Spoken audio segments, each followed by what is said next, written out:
BNP কর্তৃক আয়োজিত রাষ্ট্র কাঠামো মেরামতের লক্ষ্য নিয়ে আজকের এই সমাবেশের সহযোদ্ধা সভাপতি ইঞ্জিনিয়ার আরজু আজকের এই সমাবেশে আমাদের মাঝে উপস্থিত আছেন ঢাকা মহানগরী বিএনপির সংগ্রামী আহ্বায়ক, যিনি জাতীয় ফুটবল দলের অধিনায়ক ছিলেন।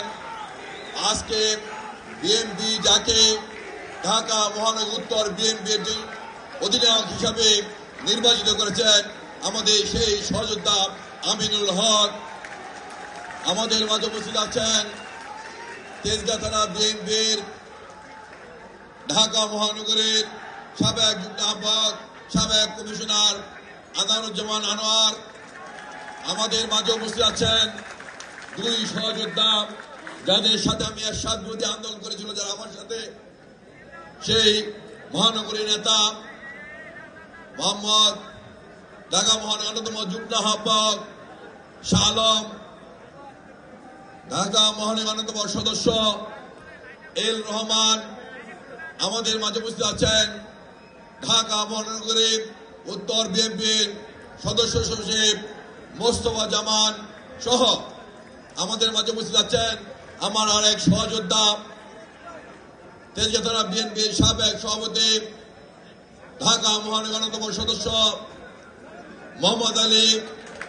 আমাদের মাঝে উপস্থিত আছেন আমার আরেক সহযোদ্ধা তেজগাঁ ছাত্র সংসদের সাবেক ভিপি, যুবদল এর সাবেক মহানগরীর সভাপতি, ছাত্রদলের ঢাকা মহানগরীর সাবেক সভাপতি এস এম জাহাঙ্গীর সহ ঢাকা মহানগরীর নেতৃবৃন্দ, ঢাকা মহানগর উত্তরের বিভিন্ন পর্যায়ের নেতৃবৃন্দ উপস্থিত।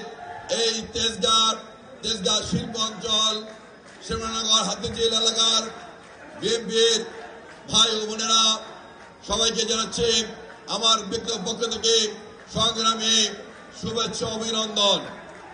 প্রিয় সাথী বন্ধুরা, আমাদের নেতা তারেক রহমান রাষ্ট্র কাঠামো মেরামতের জন্য 31 দফা দিয়েছেন। আমরা ঘুরে ঘুরে বাংলাদেশের মানুষকে 31 দফা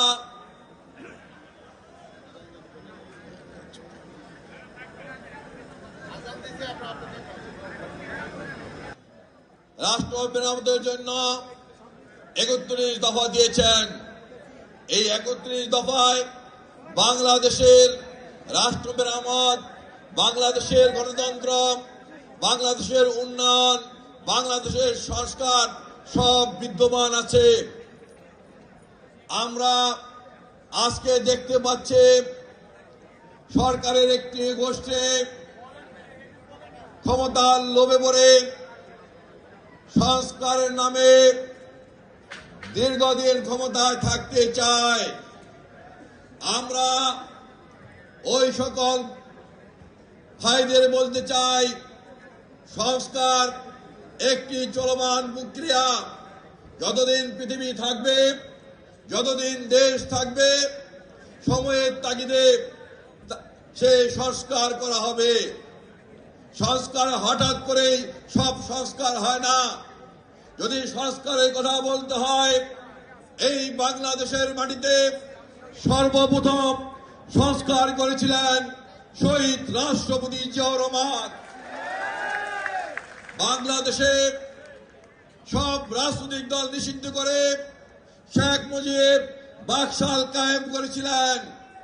জিয়াউর রহমান ক্ষমতায় এসে সেই বাকশাল বাতিল করে বহু দলীয় গণতন্ত্র প্রতিষ্ঠা করেছিলেন। তাই সংস্কার যদি কথা হয়, সর্বপ্রথম সংস্কার করেছেন এই বাংলার মাটিতে শহীদ রাষ্ট্রপতি জিয়াউর রহমান। আর সবচেয়ে বড় সংস্কার করেছেন আমাদের নেত্রী, দেশনেত্রী বেগম খালেদা জিয়া। দীর্ঘ 9 বছর স্বৈরাচার বিরোধী আন্দোলন করার পরে স্বৈরাচারকে পতন ঘটিয়ে বেগম খালেদা জিয়া বাংলাদেশের প্রধানমন্ত্রী হওয়ার সময় পরে তিনি ভাবলেন বাংলাদেশে একটি সংস্কার দরকার। রাষ্ট্রপতি শাসন বাতিল করে তিনি সংসদীয় পদ্ধতি তিনি চালু করেছিলেন।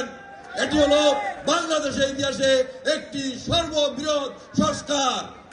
তাই বলতে চাই, সংস্কার বিএনপি করেছে, অন্য কেউ কিন্তু সংস্কার করে নাই। আবার আমাদের নেতা তারেক রহমান যে 31 দফা দিয়েছেন, এই 31 দফার মাধ্যমে বাংলাদেশের সকল সংস্কার, এখানে অর্থনৈতিক ব্যাপারে সংস্কার, রাষ্ট্র কাঠামোর সংস্কার, রাষ্ট্র গঠনের সংস্কার, সব সংস্কার আর এই 31 দফার বিদ্যমান আছে। কিন্তু কিছু কিছু ব্যক্তি, কিছু কিছু এই সরকারের লোকজন ক্ষমতার লোভে পড়ে সংস্কারের নামে দীর্ঘদিন ক্ষমতায় থাকতে চান। আমরা তাদেরকে বলতে চাই, আমরা দীর্ঘ 16 বছর হাসিনা বিরোধী আন্দোলন করেছি। ইলিয়াস আলী গুম হয়েছে, চৌধুরী আলম গুম হয়েছে, জাকির গুম হয়েছে, সুমন গুম হয়েছে, অনেক শত শত আমাদের সহযোদ্ধা গুম হয়েছে, অনেক শত শত আমাদের সহযোদ্ধা খুন হয়েছে। আমরা কিন্তু রাজপথ ছাড়িনি। আমরা তারেক রহমানের নেতৃত্বে রাজপথে ছিলাম, রাজপথে থেকে খুনি ফ্যাসিস্ট হাসিনার বিরুদ্ধে আন্দোলন সংগ্রাম করেছি। আজকে একটি গোষ্ঠী বলতে চাই, 15 দিনেই তারা দেশ স্বাধীন করে ফেলেছে। তারা বোকার স্বর্গে বাস করে। তাদের ভাবা উচিত, যে কোনো সংগ্রাম, যে কোনো জনগণ গণ আন্দোলন 15 দিনে সংগঠিত হয় না। যেমনি ভাবে স্বাধীনতা যুদ্ধ কিন্তু 15 দিনে কেন, 15 মাসে কেন, 15 বছর হয়নি। 52 ভাষা আন্দোলন, 66 ছয় দফা আন্দোলন, 69 আন্দোলন, সর্বোপরি 70 নির্বাচনের আন্দোলনের মাধ্যমে কিন্তু বাংলাদেশ স্বাধীন হয়েছে।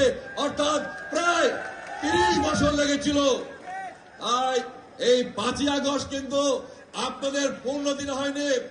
16 বছরে বেগম জিয়ার নেতৃত্বে, তারেক রহমানের নেতৃত্বে আমরা 16 বছর আন্দোলন সংগ্রাম করে আমরা সেই 5ই আগস্ট, সেই ছাত্র আন্দোলনকে তারেক রহমানের নেতৃত্বে বাংলাদেশের যুব সমাজ, বাংলাদেশের ছাত্র সমাজ, বাংলাদেশের শ্রমিক সমাজ ঐক্যবদ্ধভাবে সেই আন্দোলনকে সফল করে শেখ হাসিনার পতন নিশ্চিত করেছে।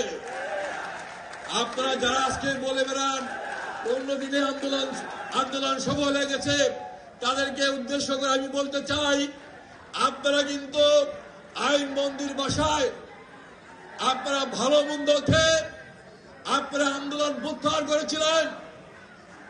আজকে বড় বড় কথা বলেন। আপনারা কিন্তু ডিবি অফিসে আজকে আমি এবং আমার আজকের সভাপতিতে আমার সহযোগিতা আমি লোক আমরা ডিবি অফিসে ছিলাম। আমরা দেখেছি আপনারা ডিবি অফিসে হারুনের ক্যান্টিনে খেয়ে আপনারা ঘুরে বেরিয়েছেন। আমাদের ছেলেও কিন্তু আপনারা এসেছিলেন। আজকে আপনারা আমাদেরকে হাত ঝুলিয়ে চোখ বেঁধে কি করেছে বলবো না, কিন্তু আপনারা তো ডিবি অফিসে ঘুরে বেরিয়েছেন। আজকে বড় বড় কথা বলেন, আজকে বড় বলেন 15 দিনে আন্দোলন সফল হয়েছে। আমরা মনে করি এই আন্দোলন সফল হয়েছে তারেক রহমানের নেতৃত্বে বাংলাদেশের যুব সমাজকে, বাংলাদেশের ছাত্র সমাজকে, বাংলাদেশের শ্রমিক সমাজকে এই ছাত্র আন্দোলনের সাথে একত্রিত করে আন্দোলন সংগ্রাম করেছে বলে আন্দোলন সফল হয়েছে। সাথী বন্ধুরা, বক্তব্য দীর্ঘায়িত করবো না, শুধু বলতে চাই, আজকে একটি গোষ্ঠী গোলাপানিতে মাছ শিকার করতে চায়। যেই গোষ্ঠীটি 71 সনে গোলাপানিতে মাছ শিকার করতে চেয়েছিল, ওই গোষ্ঠীটি আজকে বিএনপির নেতাকর্মীদের বিরুদ্ধে অপপ্রচার চালাচ্ছে। বিএনপির নেতাকর্মীদের বিরুদ্ধে আজকে অপবাদ দিচ্ছে। আমরা পরিষ্কার ভাষায় বলতে চাই, বিএনপিতে কোনো চাঁদাবাজের ঠাঁই নেই। আপনাদের কাছে আমার একটা অনুরোধ থাকবে, দল ভারী করার জন্য আওয়ামী লীগকে সাথে নেবেন না।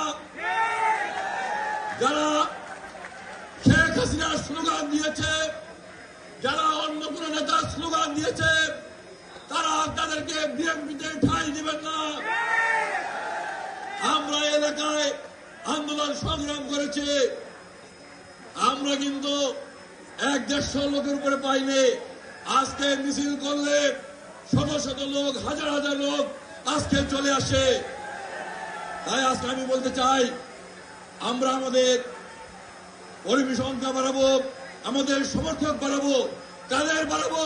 যারা কখনো শেখ হাসিনা নামে স্লোগান দেয়নি, যারা কখনো কোন সংগঠন নামে স্লোগান দেয়নি, যারা প্রথম শহীদ জিয়া নামে স্লোগান দিবে, বেগম খালেদা নামে স্লোগান দিবে, তারা এই বাংলাদেশে 5টি বাতি করেছে। প্রিয় সাথী বন্ধুরা, আজকে বলতে চাই, এই ডাকাতদের কাছ থেকেও সাবধান থাকতে হবে। বিএনপির সকল ছাত্র কর্মীদেরকে একত্রিত হতে হবে। কোন ভাড়াটিয়া কর্মী যারা তোদের আওয়ামী লীগের নামে স্লোগান দিয়েছে, বিভিন্ন দলের নামে স্লোগান দিয়েছে, তাদেরকে সাথে নিয়ে দল ভারী করে কোনো লাভ নেই। আজকে আমাদের আজকে কিন্তু আমরা ক্ষমতা আসিনি, ক্ষমতা অনেক দূর। যারা আজকে আমাদের সাথে আসছেন তাদেরকেও বলতে চাই, আমরা কিন্তু ক্ষমতা আসিনি, আমাদের আন্দোলন সংগ্রাম করতে হবে। আমরা বিএনপি নেতারা আন্দোলন সংগ্রাম করার জন্য তারেক রহমানের নেতৃত্বে আমরা প্রস্তুত আছি। অতএব কারণে আমরা আমাদের পিছে ঘুরে কোনো লাভ হবে না। সাথী বন্ধুরা, বক্তব্য দীর্ঘায়িত করবো না, শুধু একটি কথা বলতে চাই। আজকে দেশের বিরুদ্ধে, আজকে বিএনপির বিরুদ্ধে বিভিন্ন রাজনৈতিক দল, কিছু রাজনৈতিক দল, আন্দোলনের মহল আজকে চক্রান্ত করছে, ষড়যন্ত্র করছে। তাই আজকে বিএনপির সাচ্চা কর্মীদেরকে, শহীদ জিয়ার সাচ্চা কর্মীদেরকে, বেগম জিয়ার সাচ্চা কর্মীদেরকে, তারেক রহমানের সাচ্চা কর্মীদেরকে ঐক্যবদ্ধ হয়ে তারেক রহমানের হাতকে শক্তিশালী করে সকল চক্রান্ত, সকল ষড়যন্ত্র প্রতিহত করার অধিকার ব্যক্ত করে শপথ নেওয়ার আহ্বান জানিয়ে আমি আমার বক্তব্য শেষ করছি। খুদা হাফেজ। বাংলাদেশ জিন্দাবাদ, বাংলাদেশ জাতীয়তাবাদী দল জিন্দাবাদ, শহীদ জিয়া, বেগম খালেদা জিয়া জিন্দাবাদ। এই তেজগাঁর মাটি ও মানুষ সবাইকে আন্তরিকভাবে ধন্যবাদ। আসসালামু আলাইকুম।